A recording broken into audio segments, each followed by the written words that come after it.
আসসালামু আলাইকুম। আমার ভিডিওটি যে যেখান থেকে দেখতেছেন সবাইকে আমার ভালোবাসা এবং শুভেচ্ছা।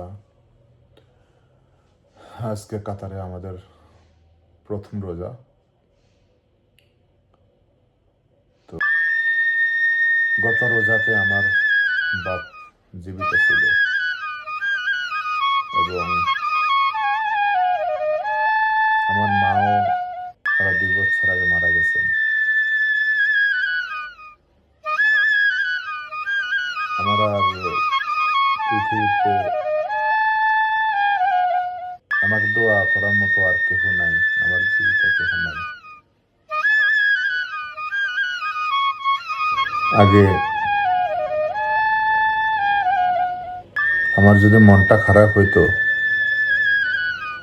বা যে কোনোভাবে আমার মনটা যদি খারাপ হতো, আমার মাকে যদি বলতাম, আমার মার সাথে যদি একটু কথা বলতাম, আমার মনটা ভালো হয়ে যেত।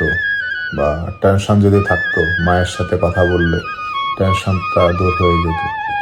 এখন আমার আমার টেনশন আমার কাছে রইল, আমার কষ্টের মাঝে রইল। আমার বাপও নাই যে দোয়া করার মতন। তো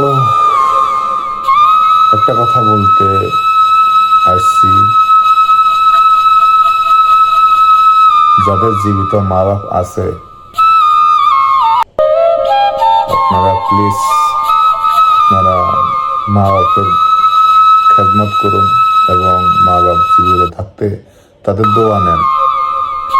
দোয়াটা নিলে আপনার আখরাতে কাজে আসবে।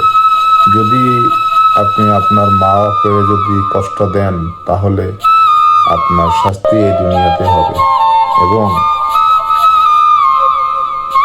আপনি যদি আপনার মা বাপের খেদমত করেন, আপনার মা বাপের সেবা যত্ন করেন, ঠিক আপনার ছেলে মেয়েরা আপনার সেবা যত্ন করবে এবং আপনার টেক কেয়ার করবে। আপনি যদি না করেন তাহলে এটার বিপরীত, আপনি তো বুঝে নেন। তো কখনো আপনি এটা ভাববেন না যে আপনার মায়ের জন্য ভালো একটা শাড়ি কিনতে গিয়ে, আপনার বাবার জন্য ভালো একটা শার্ট জুতা কিনতে গিয়ে টাকা বেশি হয়ে যাচ্ছে, আপনার জমা টাকা কম হয়ে যাবে। এটা কখনো ভাববেন না।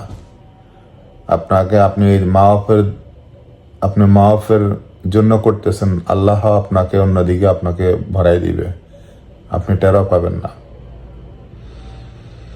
তো সবাই প্লিজ মা বাপের খেদমত করেন এবং মা বাপের টেক কেয়ার করেন, যাদের জীবিত আছে। যাদের মৃত মারা গেছেন মা বাপ, তাদের মা বাপের জন্য এই রমজানে গরিব লোক আছে বা দিনে আনে দিনে খায়, তাদেরকে হেল্প করেন। হেল্প করলে মা বাপের উপরে যে মা বাপের উপর নিয়ত করে আপনি খাওয়ান, গরিব গুনার খাওয়ান, মিসকিন লোকের দেন, তাদেরকে হেল্প করলে আপনার মা বাপের আত্মা শান্তি পাবে। অবশেষে একটা কথা বলবো, এই রমজান মাসে দোয়া নেওয়ার টাইম, দোয়া নেওয়ার সময় যতটুকু সামর্থ্য আছে সামর্থ্য অনুযায়ী আপনারা করেন মা বাপের জন্য, গরিব লোকের জন্য। সবাই ভালো থাকবেন। ভিডিওটা এখানে রাখতেছি। আল্লাহ হাফিজ। আসসালামু আলাইকুম।